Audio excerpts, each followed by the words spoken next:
So, ఈ సమ్మిట్‌కి ఏజ్‌తో సంబంధం లేకుండా ఎవరైనా రావచ్చు. మీకు ఇది పనికొస్తది, దీని గురించి నేను తెలుసుకోవాలి అనుకుంటున్న వాళ్ళు any group, any age group పెద్దవాళ్ళు, చిన్నవాళ్ళు, చిన్న పిల్లలు ఎనీబడీ ఇంటర్ నుంచి లేదా 10థ్ మీరు నుంచి దేని వాళ్ళైనా రావచ్చని మీరు చెప్పారు కాబట్టి, హ్మ్. ఎవరొచ్చినా ఎంటర్‌ప్రెన్యూర్ అవ్వచ్చన్న కాన్సెప్ట్ నేను చెప్తాను. Okay. If they so can influence by seeing all the stalls and all, yeah! And he is influenced with respect to university, హ్మ్.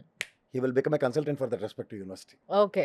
So, if you are interested being a consultant to like education consultant అవ్వాలి. అలాంటి ఒక service నేను చెయ్యాలి. అలాంటి ఒక company నేను పెట్టుకోవాలి అని అనుకుంటే you will find a scope if you are coming to this dais. So, ఈ విషయం మాత్రం స్పష్టంగా అర్థమవుతుంది. కాబట్టి మిమ్మల్ని మీరు ఎన్రోల్ చేసుకోవడానికి కిందున్న నంబర్‌లకు గాని, లేకపోతే వెబ్‌సైట్‌కి గాని వెళ్ళండి. ఫార్మ్ ఫిలప్ చేయండి. ఆర్ ఎల్స్ మీరు డైరెక్ట్‌గా కూడా వాకిన్ చేయొచ్చు ఆ రోజు if you are available here. లేదు దూరం నుంచయితే మీకు లైవ్ లింకో, లేపోతే ఈ ప్రోగ్రామ్ ఏదైతే సమ్మిట్ జరగబోతుందో దాని లింక్‌ని షేర్ చేయడం జరుగుతది. ఒకసారి మీరు ఎన్రోల్ చేసుకుంటే. సో, అలా కూడా ఫాలో అవ్వచ్చు.